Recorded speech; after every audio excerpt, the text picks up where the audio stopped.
Trainees, and welcome back to the channel. I hope you guys are doing super well and studying properly for your exams. I am your brainy mentor, and today the topic that I'll be telling you is the answer writing techniques. So as you know, the exams are commencing. कईयों के exams start हो भी चुके होंगे, नहीं 15 से start होंगे या फिर most probably सभी exams 22 से तो स्टार्ट हो ही जाएंगे विद द इंग्लिश पेपर.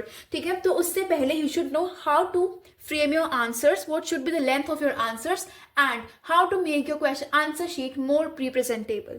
सो कुछ points that I want to tell you. First चीज ये है, whenever you write an answer, be it 2 marker, 4 marker, 6 marker, first thing you have to write is the heading. Heading is very important. कोई भी topic हो उसमें heading जरूर डालनी है.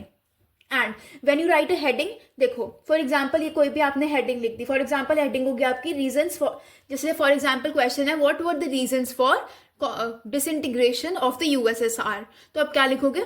Reasons for the disintegration of USSR. And then pencil के साथ double उसको अंडरलाइन कर लेंगे. ठीक है, इसके बाद जितने भी पॉइंट्स होंगे, अगर 2 मार्कर क्वेश्चन है तो you will be writing 2 points with proper headings. वो भी सब हेडिंग्स आएंगे. जैसे फर्स्ट पॉइंट आपने लिख दिया करप्शन, फॉर एग्जांपल ये आपका फर्स्ट सब पॉइंट हो गया करप्शन, लिखा, इसको भी सिंगल लाइन से अंडरलाइन कर लोगे. ठीक है, when you write corruption what you will do next, जो भी आप 2-3 लाइन्स लिखनी होंगी वो लिखोगे and then you will be moving on to the next point and vice versa. ठीक है, क्लियर? अब ध्यान से सुनो मेरी बात. ये तो आपको बेसिक चीज थी जो मैंने आपको बतानी थी. अब देखो 2 मार्कर के जो आपके क्वेश्चंस आएंगे ना, इसमें आपको 2 पॉइंट्स लिखने हैं अकॉर्डिंग टू द सीबीएसई, जो भी बाकी वीडियोस बताते हैं. बट आई प्रेफर, अगर आपके पास 1-2 पॉइंट्स एक्स्ट्रा भी हैं, मेक इट 3 पॉइंट्स.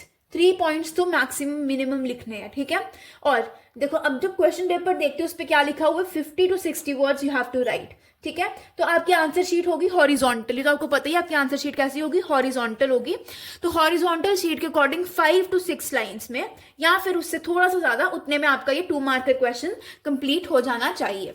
ठीक है, अब moving on to the 4 marker question. तो 4 मार्कर क्वेश्चन आपने सेम वही हेडिंग डाल के सब heading according to question paper 100 to 120 words का लिखना है. एंड अगर फ्लो चार्ट बनता है तो keep a flow chart. For example अगर यही क्वेश्चन ले रीजंस फॉर द डिसइंटीग्रेशन, तो आप हेडिंग में लिख देना reasons and 1 2 3 4 you can add the points, और उनके बाद उन पॉइंट्स को इलैबोरेट कर देना. ठीक है, फिर 6 marker and 8 marker questions. Political science के लिए 6 मार्कर एंड हिस्ट्री के लिए 8 मार्कर क्वेश्चंस. अब देखो इसमें 6 मार्कर के लिए I will prefer 7 to 8 points. ठीक है, विद सब हेडिंग्स जैसे मैंने एक्सप्लेन किया, 170 to 180 वर्ड्स. अब अगर 6 मार्कर क्वेश्चन है, यू शुड राइट 1.5 पेज. ठीक है, according to the horizontal pages. And अगर 8 मार्कर क्वेश्चन है, आई विल प्रेफर आप 2 पेजेस लिखो कंप्लीट. ठीक है, दैट इज माई फंडा, क्योंकि मेरे को वर्ड्स का समझ नहीं आता था. मैं वर्डिंग के अकॉर्डिंग नहीं, मैं पेजेस के अकॉर्डिंग ही चलती हूँ. ठीक है, more the length, more the content, more you'll get the marks. One more important thing, जब आपका आंसर कंप्लीट हो जाए, आंसर का जब आपका पेपर ही पूरा कंप्लीट हो जाए, one thing you have to do is underline all the key points. की पॉइंट्स अंडरलाइन करोगे, आपको एक्स्ट्रा मार्क्स नहीं, मतलब एक्स्ट्रा मार्क्स भी मिल सकते हैं और paper will look very presentable. And देखो जो एग्जामिनर होता है ना, वो की पॉइंट्स देख के ही मार्क्स दे सकता है, दे देता है कि चलो ठीक है बच्चे ने आंसर ठीक लिखा, की पॉइंट्स इसमें है, आंसर मार्क्स मिल जाएंगे. ठीक है, एक तो की पॉइंट्स हो गया. एंड एक और चीज, when you complete your exam, हर एक आंसर के बाद you have to make a double line with the pencil and scale. ठीक है, अब वन मोर थिंग, देखो flow charts obviously 4 and 6 marker questions के लिए होंगे. And very important thing, try to elaborate the answer. जितना लंबा आंसर उतने ज्यादा मार्क्स. बट ये नहीं कि फालतू लिखते रहना, जो भी कंटेंट के ऊपर बेस्ड होगा वही आप लिखोगे. ठीक है, इसके बाद I have a few questions for you for 2 marks also, 4 marks also and 6 marks also. ठीक है, अब 2 मार्कर के लिए एक छोटा सा क्वेश्चन मैंने डाला है कि state any 2 features of the European Union that make it an influential organization. इसमें मैंने हेडिंग डाल दी द यूरोपियन यूनियन, डबल इसको अंडरलाइन कर लिया विद अ पेंसिल. अब आप एक लाइन ऐड कर दोगे, features that make European Union an influential organization are as follow.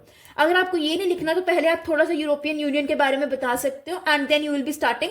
देखो पहला सब पॉइंट आ गया मिलिट्री इन्फ्लुएंस. तो मिलिट्री इन्फ्लुएंस में हमने 2 लाइन्स लिखी एंड ये सब पॉइंट खत्म. क्या लिखा? The European unions combined armed forces are the second largest in the world. देखो ये फर्स्ट पॉइंट हो गया. एंड सेकंड पॉइंट में economic influence, European Union is the second biggest economy with a GDP of more than 17 trillion. ठीक है, ये हो गया आपका आंसर. इसके बाद इंपॉर्टेंट पॉइंट्स कौन से हाईलाइट होंगे. देखो पहले आपने सब पॉइंट्स को तो ऐसे हाईलाइट कर लिया. इसके बाद इंपॉर्टेंट क्या आएगा, कंबाइंड आर्म्ड फोर्सेस. सेकंड खत्म, मेन यही देखेंगे एंड मार्क्स मिल जाएंगे. इसके बाद जीडीपी का पूछेंगे, सेकंड बिगेस्ट इकोनॉमी, ये हाईलाइट कर दिया एंड जीडीपी हाईलाइट कर दी, 17 ट्रिलियन, मार्क्स मिल जाएंगे. And after writing the answer make a proper line to differentiate it. Clear, ये हो गया एक example of 2 marker questions. See the length, इस तरह से लिखना है. Clear. And this is the example of a 4 marker question. The question is write a note on traditional notion of security. ठीक है, तो इस पे आप क्या करोगे, सबसे पहले हमने heading they the traditional security and इसको डबल अंडरलाइन कर लिया. अब थोड़ा सा हम लिख देंगे इसके बारे में कि according to the traditional notion of security the biggest threat to a country is from other military threats. एक पॉइंट ये आ गया. देखो 4 मार्क्स का क्वेश्चन है तो आई टोल्ड 4 पॉइंट्स. ठीक है, ज्यादा भी इंक्रीज कर सकते हो but these are the appropriate points, तो इंक्रीज करने की जरूरत नहीं है. सेकेंड पॉइंट लिख सकते हैं, the source of this danger is another country which by threatening military action endangers the core values of sovereignty, independence and territorial integrity. ये आप वर्ड्स अंडरलाइन भी कर सकते हो for more marks. Key words underline कर लेना, जैसे यहाँ पे military threats you can underline and all that. ठीक है, अब ये हो गए 2 पॉइंट्स. अब third point you can add is components. एक छोटी सी एक और हेडिंग बना लोगे, components of traditional notion of security. इसको भी आप डबल अंडरलाइन कर लेना. देन फर्स्ट कंपोनेंट हमने कौन सा कर दिया, बैलेंस ऑफ पावर. तो इसके बारे में लिख दिया कि balance of power is component of traditional security. Best way of maintaining, BOP मतलब balance of power, balance of payments मत समझ लेना. ठीक है, the best way of maintaining balance of power is to build up one's military powers. You can underline these words also. अब इसके बाद एक और पॉइंट हमने कॉम्पोनेंट ऐड किया, अलायंस बिल्डिंग. तो alliance building is another traditional component of security.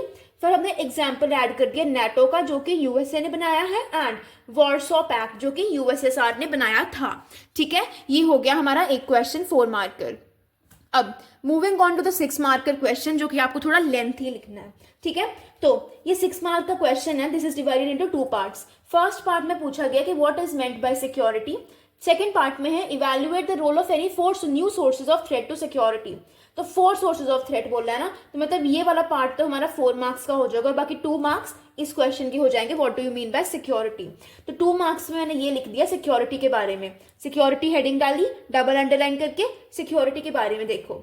Security of a country is a vital issue for the wellbeing of a country and its people. Simple words में security means freedom from threat. ये आप underline कर सकते हो keyword. But every type of threat is not a threat to security. Only those things that threaten the core values are threat to security. ये हो गया. अब इसके बाद क्या पूछा गया, 4 न्यू थ्रेट्स टू सिक्योरिटी. तो आप क्या कर सकते हो, आप एक फ्लो चार्ट बना सकते हो.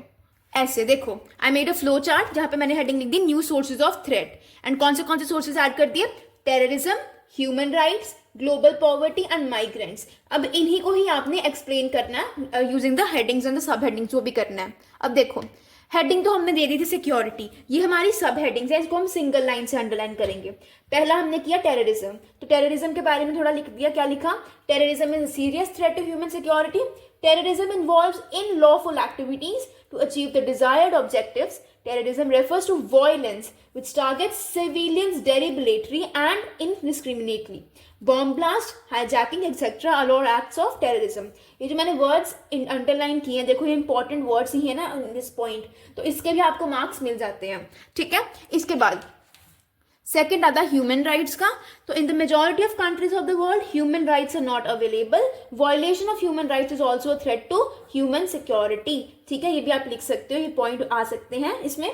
ये इस बार के लिए क्वेश्चन बहुत ज्यादा इंपॉर्टेंट है, जो ये क्वेश्चन मैं आपको करा रही हूँ. This is a very important question, non traditional sources वाला. ठीक है, फिर ग्लोबल पॉवर्टी आ जाएगी. तो हमें पता ही है कि पॉवर्टी बहुत ज्यादा इंक्रीज हो रही है. That only you have to write कि poverty is increasing in poor and fast developing countries, where is richer countries with stable population are becoming more rich.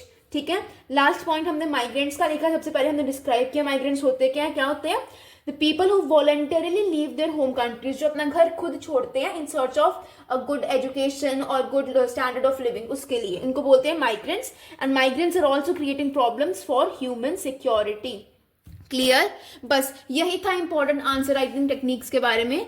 Length पे ध्यान देना है आपको, वे ऑफ राइटिंग पे ध्यान देना है, एंड जितना हो सकते अवॉइड कटिंग, ठीक है. So that was it for the video. I hope you like this video. If you did, don't forget to like, share and subscribe to the channel. You are a brainy mentor. Have a great day ahead.